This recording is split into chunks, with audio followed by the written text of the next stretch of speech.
Hi, ನನ್ನ ಹೆಸರು ಸುರೇಶ್ ಅಂತ. ನಾನಿಲ್ಲಿ ಬ್ಯಾಂಗ್ಳೂರಿಂದ ಬಂದಿರೋದು. ನನಗೆ ಸ್ವಲ್ಪ ಇತ್ತೀಚಿನ ದಿನಗಳಲ್ಲಿ ಏರ್ ಫಾಲ್ ಸ್ವಲ್ಪ ಜಾಸ್ತಿ ಆಗಿತ್ತು. ಹಾಗಾಗಿ ನಾನು ಯೂಟ್ಯೂಬಲ್ಲಿ ಒಂದ್ಸಲ ಸರ್ಚ್ ಮಾಡುವಾಗ ನನ್ನ ಫ್ರೆಂಡ್ ಒಬ್ಬ ಸಜೆಸ್ಟ್ ಮಾಡ್ದೆ, "ಹಂಗೆ ಏರ್ ಟ್ರಾನ್ಸ್ಪ್ಲಾಂಟ್ ಇದೆ, ಒಂದ್ಸತಿ ನೋಡು" ಅಂತ. ಹಾಗಾಗಿ ಯೂಟ್ಯೂಬಲ್ಲಿ ಸರ್ಚ್ ಮಾಡುವಾಗ ನ್ಯೂ ರೂಟ್ ಏರ್ ಕ್ಲಿನಿಕ್ದು ರಿವ್ಯೂಸ್ ಎಲ್ಲ ನೋಡಿದೆ. ಚೆನ್ನಾಗಿತ್ತು ರಿವ್ಯೂಸ್ ಎಲ್ಲ. ಹಾಗಾಗಿ ನಾನು ಇಲ್ಲೊಂದ್ಸತಿ ಬಂದು ವಿಸಿಟ್ ಮಾಡಿದೆ. ಡಾಕ್ಟರ್ಸ್ ಎಲ್ಲ ಏರ್ ಟ್ರಾನ್ಸ್ಪ್ಲಾಂಟ್ ಬಗ್ಗೆ ಎಲ್ಲ ನೀಟಾಗಿ ವಿವರಿಸಿದ್ರು. ಡಾಕ್ಟರ್ಸ್ ಕ್ಲೀನಾಗಿ ನೋಡಿದ್ರು ಎಷ್ಟು ಗ್ರಾಫ್ಟ್ ಬೇಕು ಅಂತ.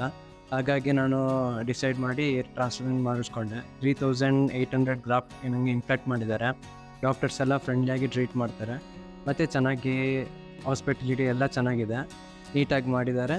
ಈಗ 7 ಡೇಸ್ ಆದಮೇಲೆ ಹೆಡ್ ವಾಶ್ ಮಾಡಿದ್ದೀನಿ. ಇದು ನನ್ನ ರಿಸಲ್ಟ್. ನಾನು ನ್ಯೂ ರೂಟ್ಸ್ನ ಚೂಸ್ ಮಾಡಿದ್ದಕ್ಕೆ ನನಗೊಂದು ಸ್ಯಾಟಿಸ್ಫಿಕೇಷನ್ ಇದೆ, ಯಾಕೆಂದರೆ ರಿಸಲ್ಟ್ ಚೆನ್ನಾಗಿದೆ. ನಾನು ನಿಮಗೂ ಸಹ ರೆಕಮೆಂಡ್ ಮಾಡ್ತೀನಿ ನ್ಯೂ ರೂಟ್ಸ್ಗೆ ಬರೋಕ್ಕೆ.